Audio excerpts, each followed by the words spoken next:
Hello everyone, welcome back. This is the part 2 video for F Major Etude for the TMEA 2020 Flute All-State Etudes. Again, this is part 2, so I will be starting in measure 13, teaching all the way through to the end of this etude. If you missed part 1, I teach the first half of the etude where it's measures 1 through 12, so you can go ahead and go check out this video. If not, keep on watching. Thank you.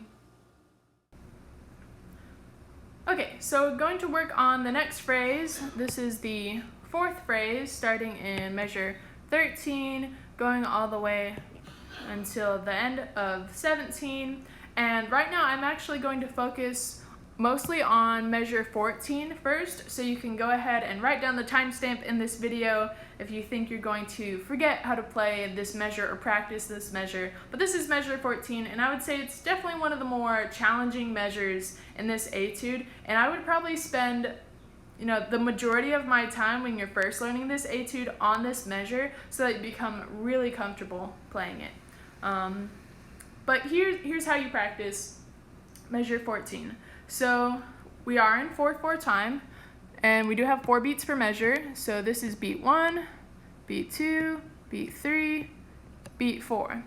So when you have your beats like this, the 4 30-second notes happen on the downbeat, and the 16th notes actually happen on the upbeat. Now, I don't really have a way to count 30-second notes, or at least I wasn't really taught a way. So I'm actually going to just count it as if they were 16ths, but I'm going to click my metronome on the 8th notes. So I'm going to be actually practicing with the subdivision on, so the 8th notes equal 100 in here. And here's how I would count that. 1, 2, ready, go. 1 E and a 2 and 3 E and a 4 and 1 E and a 2 and 3 E and a 4 and stop. I'll do that again. 1, 2, ready, go. 1 E and a 2 and 3 E and a 4 and 1 E and a 2 and 3 E and a 4 and stop.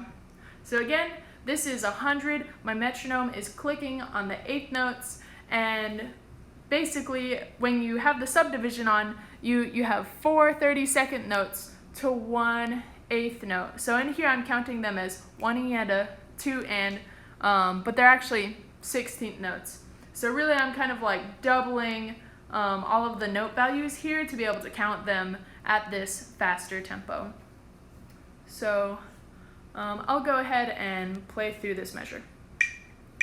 1, 2, ready, go.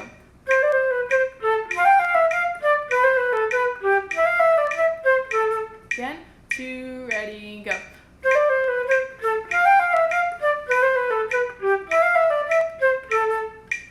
So that's with the 8th note subdivision on. When you play this through at 50, which is our starting tempo, it sounds like this. 1, 2, ready, go.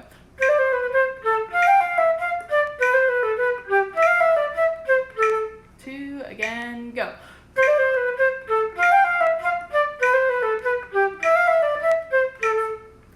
So really we're thinking with the big beat here, big quarter note, but we're still subdividing in our heads. So I would still count it as 1 E and a 2 and 3 E and a 4 and 1 E and a 2 and 3 E and a 4 and stop. So that's how you do measure 14.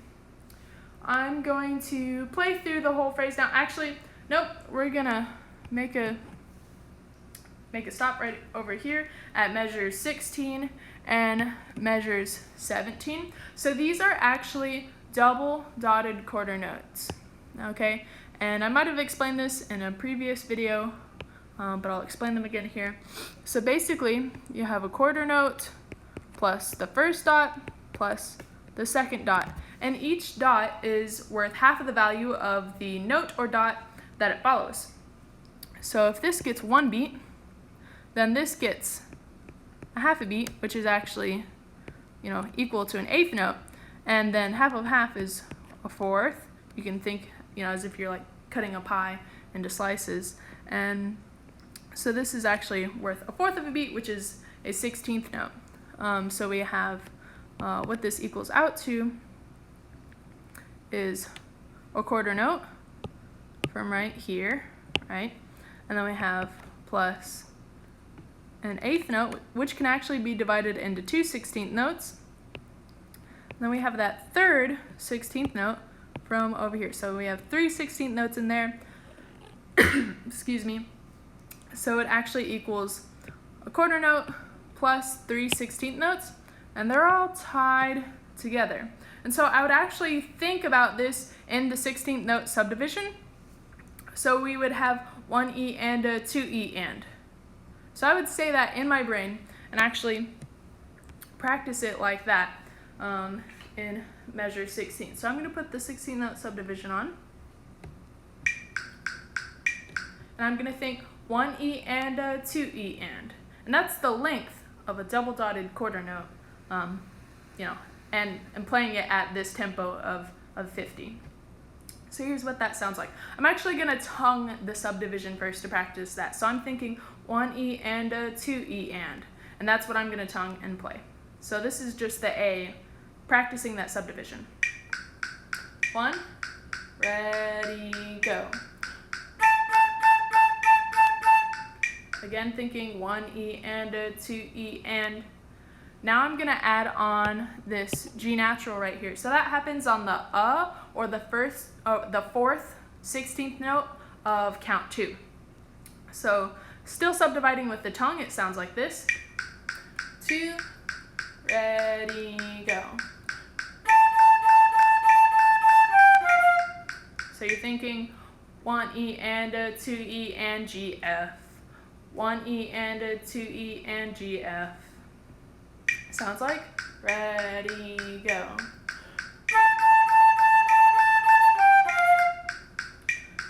Same with the next beat. You can do the same with F and E flat. Sounds like this. Ready, go.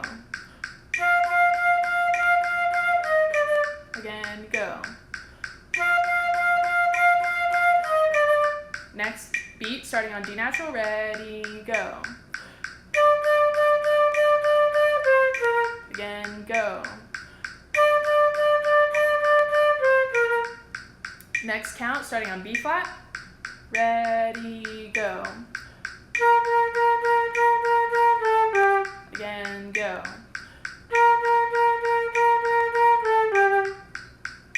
So then you would actually take away the tongued subdivision and you can actually kind of air pulse it, and that's going to help you remember to count. So it sounds like this. I'm going to put both measures together with pulsing with the air. Ready, go.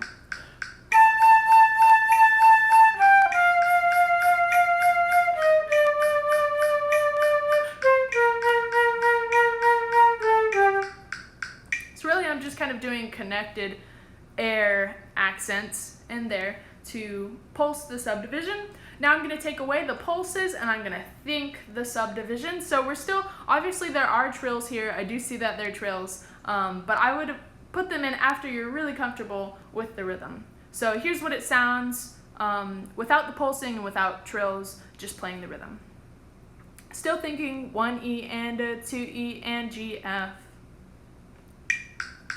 Ready, go.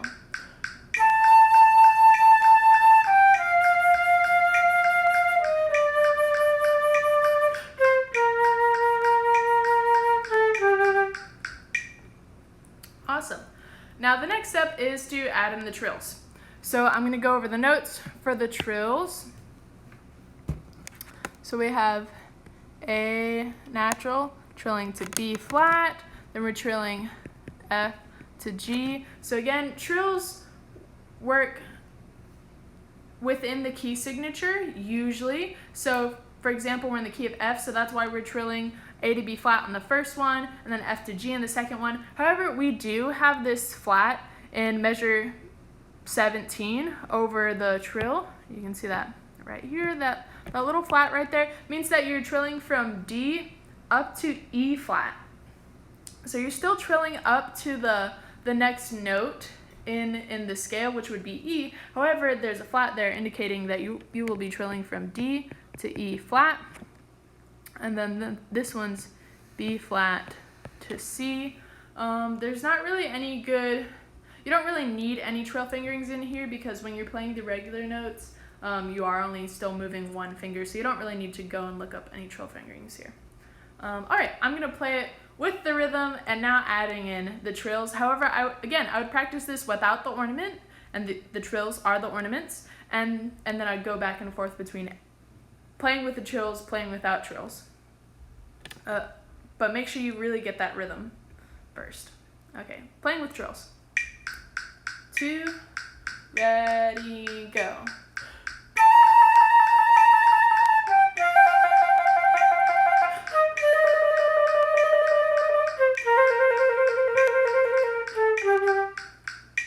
So that's how those 2 measures go. I'm gonna actually erase this portion.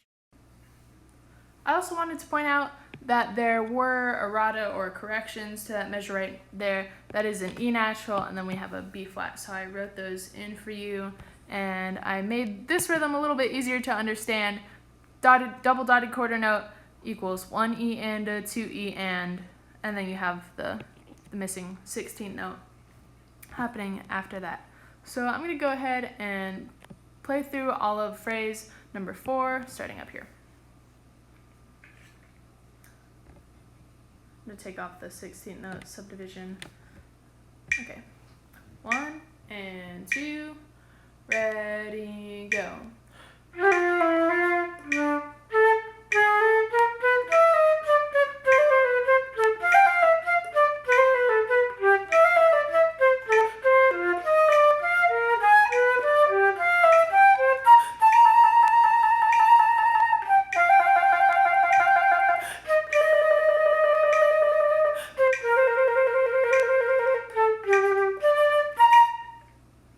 So that's how that phrase actually goes. Once it's all put in together, again, there's a mordent up here. You're doing a 1-note trill from F to G natural. And then right here again, you have 1 E and a 2 and 3 E and a 4 and 1 E and a 2 and 3 E and a 4 and stop. And then here, back to regular 16th notes, and then worrying about the double dotted quarter notes and subdividing in your brain in there. So that's how you do that entire phrase. I'm going to play through it once more just so you can get it. I would definitely pause and practice this portion. 2 and ready, go.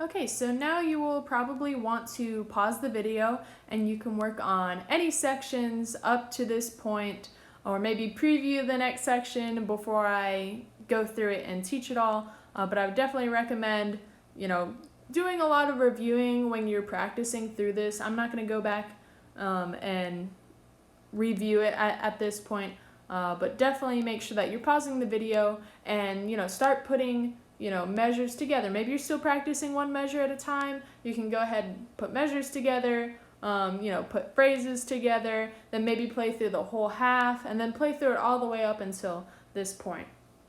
But actually, let's keep going. So we will be starting on the next phrase, phrase 5, right here. And let me get out my metronome. And while I'm doing that, you can definitely go ahead and look at the notes that we have. We definitely have this D flat, which carries through right here. So I would go ahead and write that in. I missed it earlier, so I'll mark that. So we have that D flat that carries through. Definitely go ahead and look at the sharps that we have in this measure. So we have C sharp, E natural, G sharp, A, C sharp, E, G sharp, A in that measure. So kind of getting a arpeggio in there with the G sharp on top. Okay, I'm gonna go through and demonstrate this phrase so you can hear how it goes. 1 and ready, go.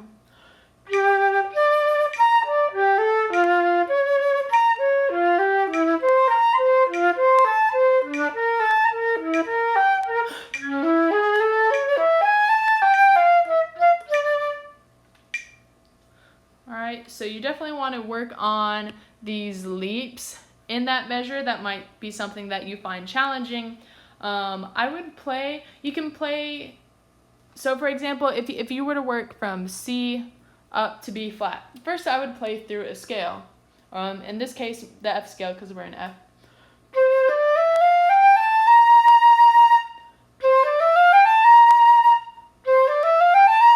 And play it through a little faster.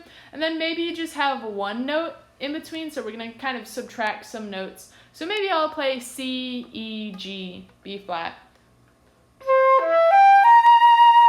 And then subtract the G. And then actually just play C to B flat.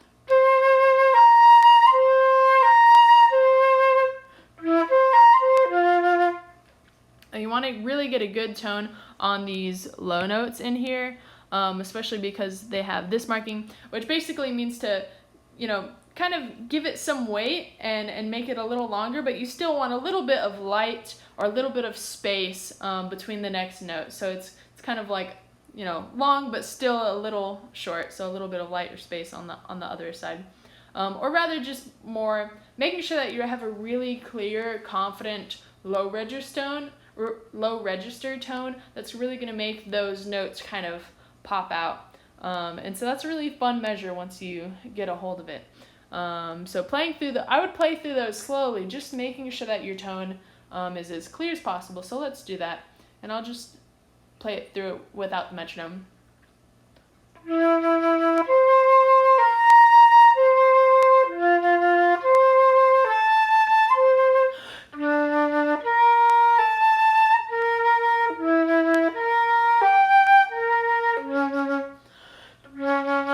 Make sure that you're really blowing down into the flute for that C sharp. Then you can play through those notes nice and slow. Ready, go. And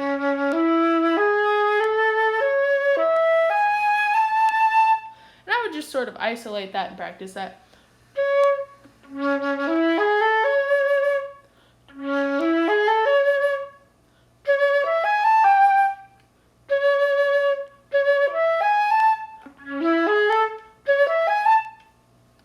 Sort of noodling around with it like that. Again, this low register right there actually repeats up an octave, so you don't have to really read each individual note. Look for patterns like that so it's kind of easier to read the notes. I'm going to count through this and then you can play it through with me, so counting the whole phrase. 1 and ready, count. 1 and 2 E and a 3 and 4 E and a 1 E and a 2 E and a 3 E and a 4 E and a 1 E and a 2 E and a 3 E and a 4. 1. So make sure you do have that 8th rest and then you wait all the way until the next beat to start playing that E flat. So let's go ahead. You can pause the video, practice through it, but now I'll play it through with you and we can play it together. 1 and ready, go.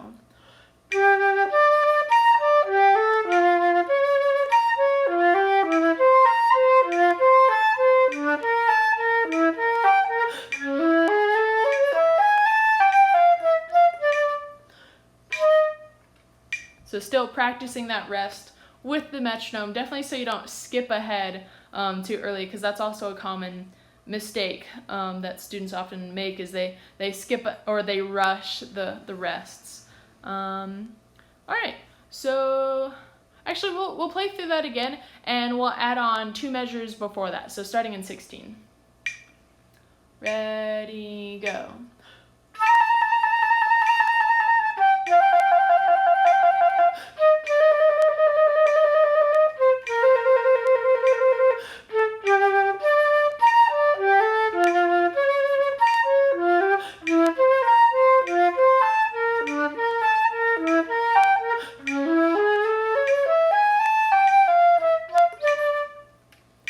All right, moving on to the next phrase now. So in this next phrase, it starts right here. This is the 6th phrase, starting in measure 21, goes all the way until downbeat of measure 25. And I first want you to take a look at this rhythm right here. We have the dotted 8th note plus the 16th. So make sure that you remember that a dotted 8th note is worth 3 16th notes, and so I have that drawn above right there. And making sure that you're not playing, that you have to make sure that you're playing this really snappy sounding and not too lazy. If you were going faster, let me put the metronome faster. You don't want to play 1, Lee, 2, Lee, 3. You want to play 1 E and a 2 E and a 3. So you don't want, you want,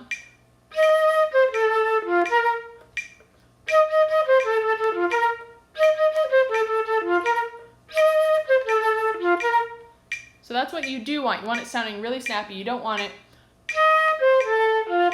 this is what you do want now. So that's 84 if you were playing that faster. So to practice that, I would practice tonguing the subdivision first at 80.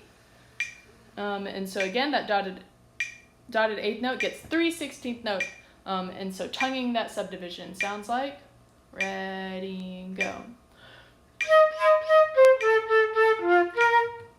Play it together with me, ready, go. Again, go. Again, go. And then now you can pulse the subdivision with a sort of breath pulse and kind of accenting those 16th notes. It sounds like this. Ready, listen. Again, go. You can try that. Ready, ready, go.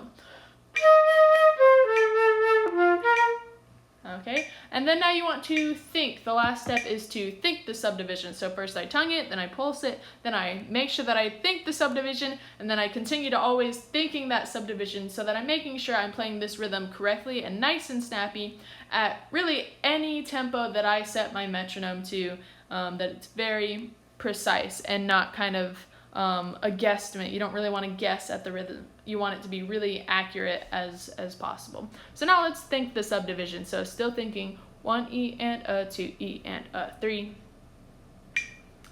Ready, go.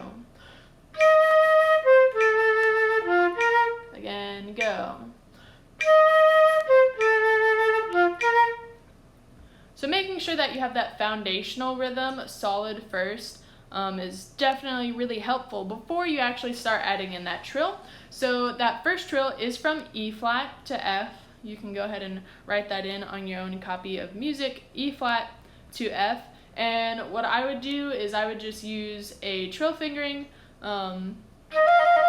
So I finger it like I would the low E flat, and then I just trill my right hand middle finger. But you can definitely go and look up that trill fingering if that will help you out.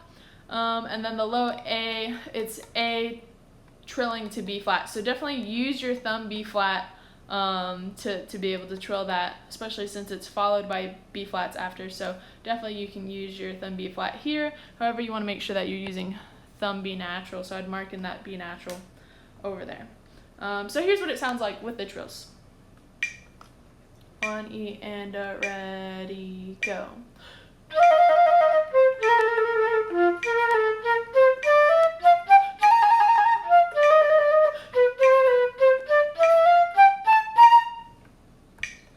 I know I didn't go over these trills, so this is actually A flat to B flat. And I would just trill my middle left finger just after fingering regular A flat.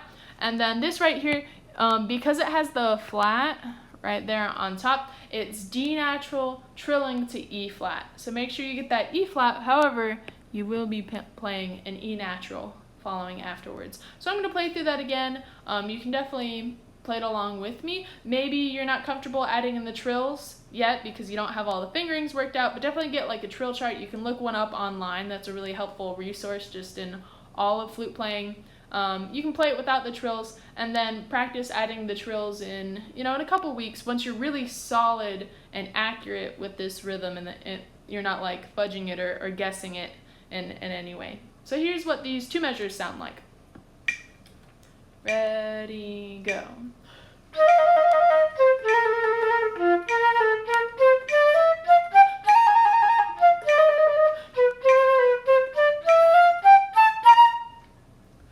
And if having the eighth note subdivision on might really help that. I was actually clicking along the eighth note subdivision in my brain, so this is what it would sound like with that. And so this is actually what I'm thinking when I'm playing this. 1 and ready, go.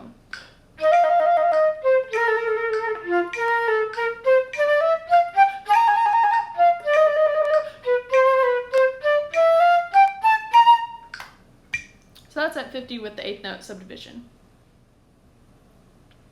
Okay, so now looking at the next two measures, measures 23 and 24 over here.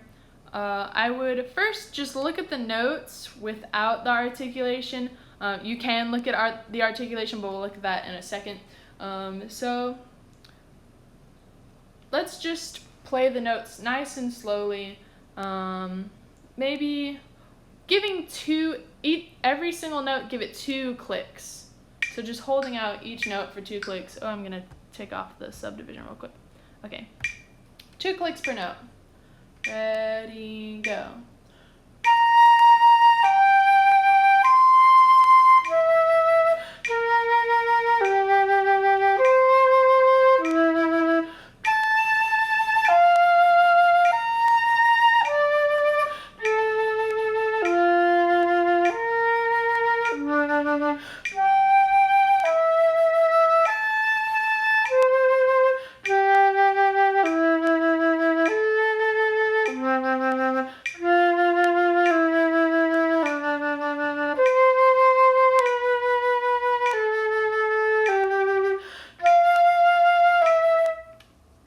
I know I misspoke and I said 2 clicks per note and then I messed it up.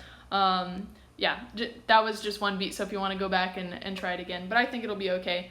Alright, so if you would notice when you were playing, we have this beat right here, then it actually repeats down an octave. So we have,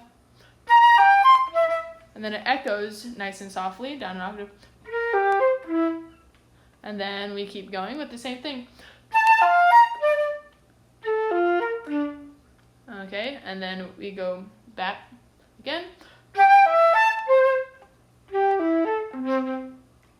And then here's where it changes, where we have.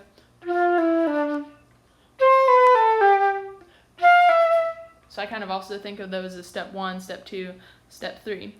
So I would really practice these with the dynamics. You can actually, practice them with the metronome, but put one empty beat in between the fortes and the pianos. Well, actually, every single beat, put a rest in so that you can practice those instant dynamics. So let's go ahead and do that. So we're going to start in measure 23 and then put a rest after every count. Ready, go.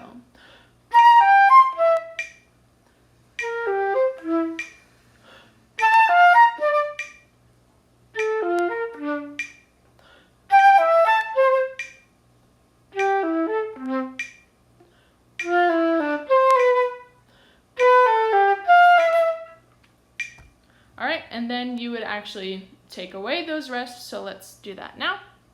You can also pause it if you want to work on a particular beat or anything, but I'm just going to play it straight through. Ready, go.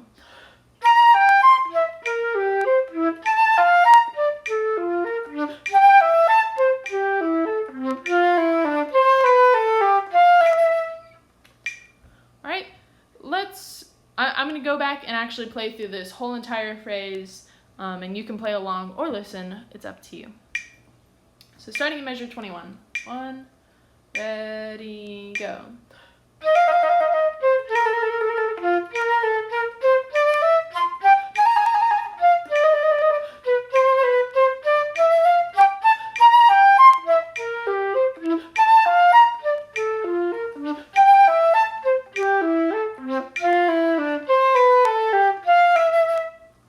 that kind of crescendo right there. At the end, it sounds a little bit more exciting like that, even though it's not written. I would also go ahead and practice this. Since we're at a really slow tempo at 50, I would practice this also with the 8th note subdivision on. So I'm going to go ahead and play that again. Definitely play along with me. 2 and ready, go.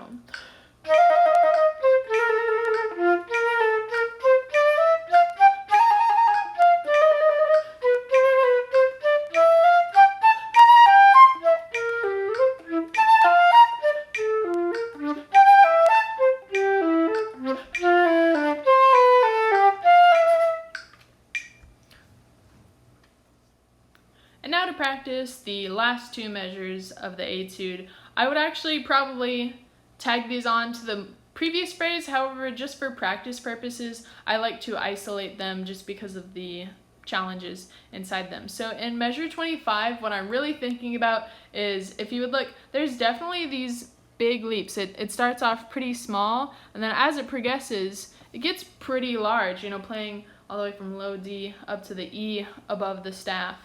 So I would definitely play through this nice and slowly. You want to make sure you're getting all of the notes correct, articulations, and that you have a really clear tone during the slur and there's not a break at any point in the slur. So let's go ahead and play through those. We'll do 1 click per note at 50. I'll turn off the subdivision. So this is starting on the C natural. Ready, go.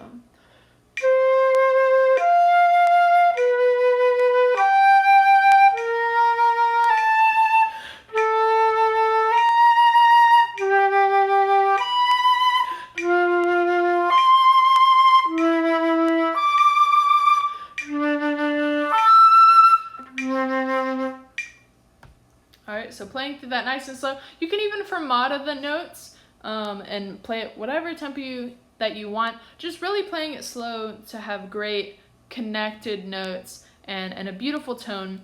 And so the way that I think about this is I really sort of dig my air down into the flute for the lower note, and then as I am about to change to the upper note, I sort of bring my bottom jaw or my bottom, thinking about my bottom lip, kind of bringing it forward away from the body a little bit, so pouting that bottom lip to bring the airstream angle upwards just a little bit for that upper note.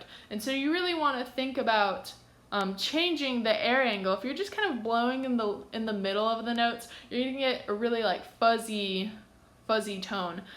So really you do want to blow your air, imagine that you're blowing your air down to the ground, down to the floor for those low notes, and then again like pouting the bottom lip or bringing the bottom jaw forward ever so slightly. It's a very small change, but it's actually pretty effective for making those upper notes very clear. And so for this, I would also practice some octave jumps and then maybe widen them a little bit. So, and to practice octave jumps, let's do maybe,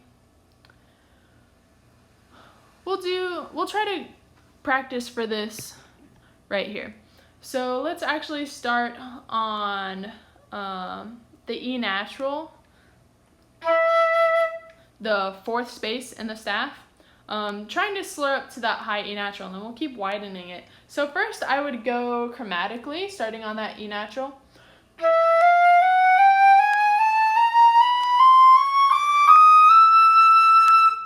Just making sure that you're playing really smoothly, and then you want to take out some of those notes. So we just did half steps, okay? Now we're actually going to play through the F major scale, but going from E to E.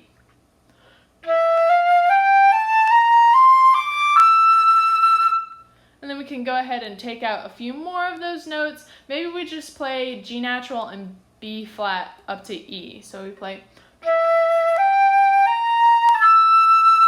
making sure that we don't crack that upper E. Try it again. And really know where to place that E so that it doesn't crack.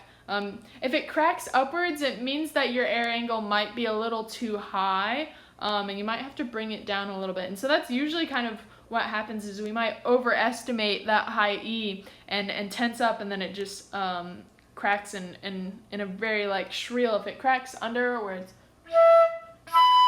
if it's something like that, then you kind of have to bring your airstream a little bit up. So you can actually listen to your mistakes and figure out which way you need to adjust your airstream a little bit. So now let's take out more notes. So we played G and B flat. Let's just go E, B flat, E. And maybe, I missed that, so maybe I would add another note between B flat and E. So maybe add D. So we'll play E, B flat, D, E. And then try to take the D natural out. See, there we go. And then you just try to slur E to E. Again, I picked like the hardest notes to practice octave jumps on. You can definitely start with easier notes. But it is good to work on the E naturals because they do like to crack a lot. So playing E, E.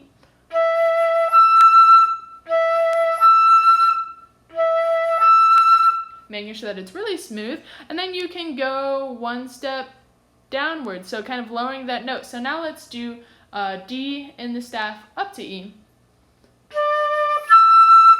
Making sure it connects. You can do it a little slower. I'm kind of moving through a little quicker for the video. And then stepping down to C, doing C to E.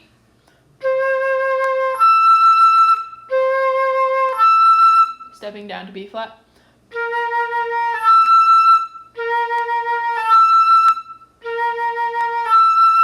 And then stepping down to A.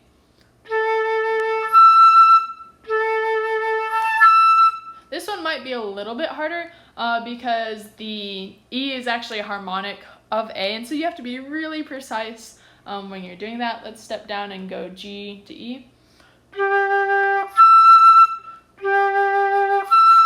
You want the notes to connect as much as possible, and then doing F to E. Oh, I forgot to pick up my finger. Make sure you pick up your ring finger on your left hand.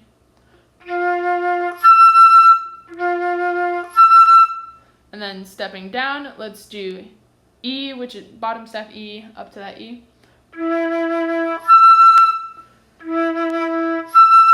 And then D, doing the low D, playing it as written.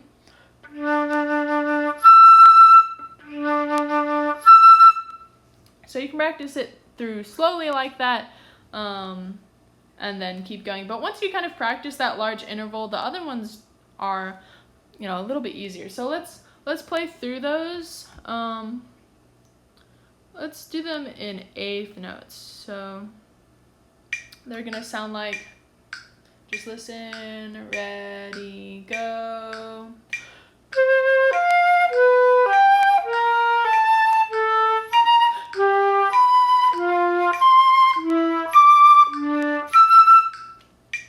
So playing through these as eighth notes at 50 right now, just for the exercise. I do want to point out that there's a retardando right there. So you will be slowing down here. However, you won't be, whatever tempo you do slow down to, it has to be relative to your faster tempo that you were previously going. So let's say you're going, the 104 tempo in here, you're not going to slam on the brakes over here in 25 and be immediately slower and slow down to like 60 or something like that. It has to be a gradual slowing down right there. So you want to make sure that it's in time whenever you do tempo changes like that. Sometimes you do have to make it immediate. In this case, it's not an immediate tempo change. You have to really slow down and sort of feel that you're pulling back, especially towards the end, and sort of widening those notes will help. Okay, so I'm going to play it how it would sound in the final 16 notes. And I'll actually start on the downbeat of 25. 1 E and a 2, ready, go.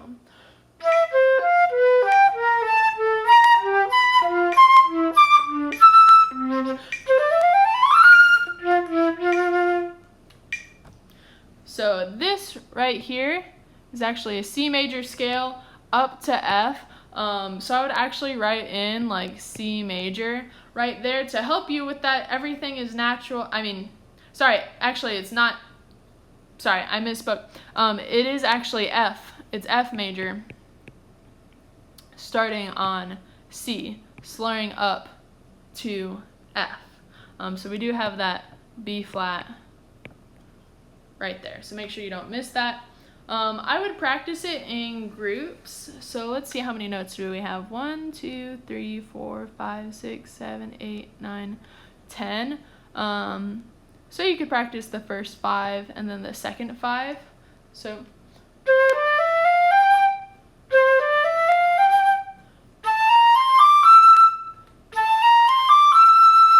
and then adding on that F, something like that if you're comfortable, and then you can sort of speed that up.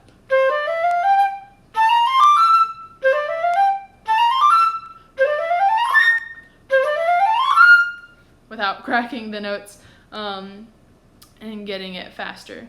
So I'm going to play through this section again at the 16th notes, so starting in measure 25. Ready, go.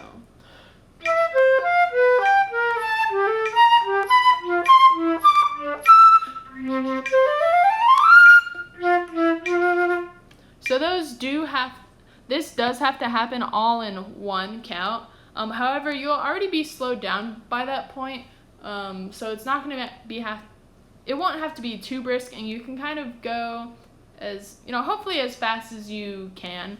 That was all of those notes at 50. I don't think you're going to slow all the way down to 50 from 104 if you're going that tempo, so definitely try to work it up faster to make sure that it's, again, kind of relative to that speed. So I'm going to actually start back at measure 21 and play through to the end. 2, and ready, go.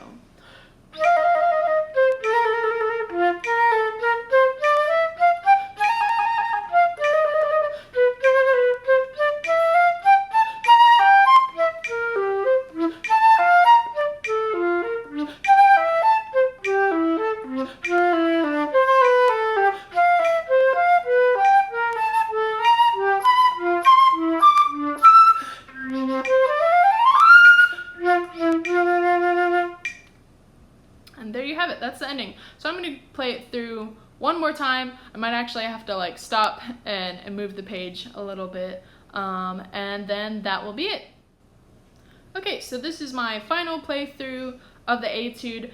Again, the tempo that I'm playing this at is quarter note equals 50.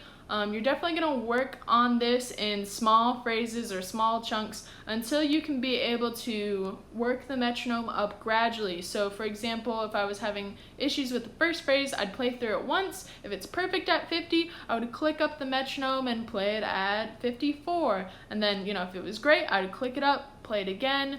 And this is sort of gradual work that happens definitely over time. So maybe set little goal tempos for yourself each week, and maybe try to speed it up at least maybe 8 clicks per week is usually probably pretty okay, is probably what I would suggest for this etude, so that you can gradually work through it and get it faster. But definitely go through your checklist and make sure that you're playing all of the right notes, rhythms, articulations, and dynamics at any speed that you're playing it at, before you go ahead and play it any faster.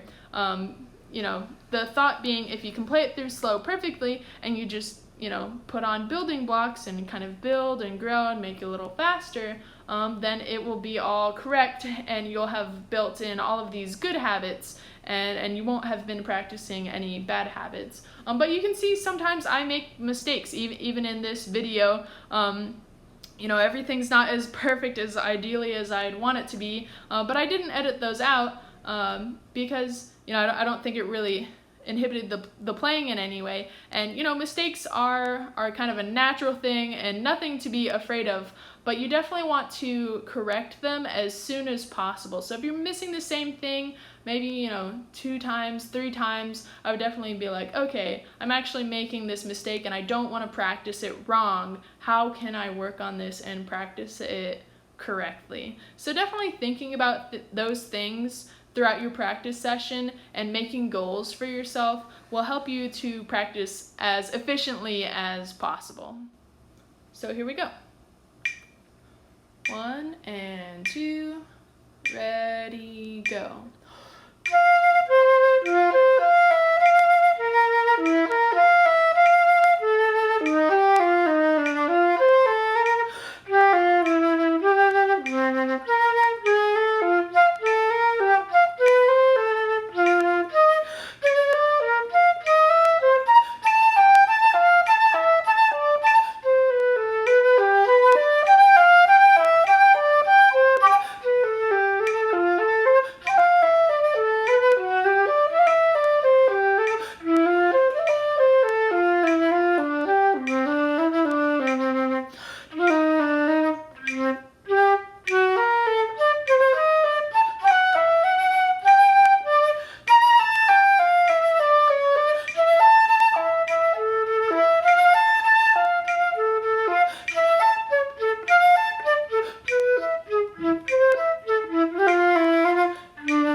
I'm going to move the page so I can see. And I'm going to start in measure 13 so I can connect measures 13 and 14 and practice that transition. Measure 13, ready, go.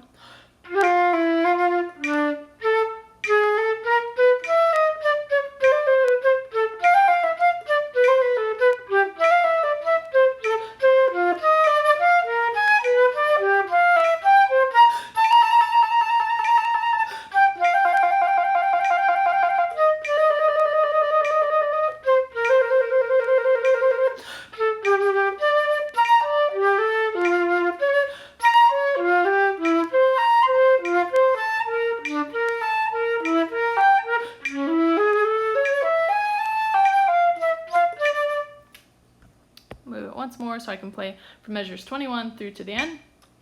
Ready, go.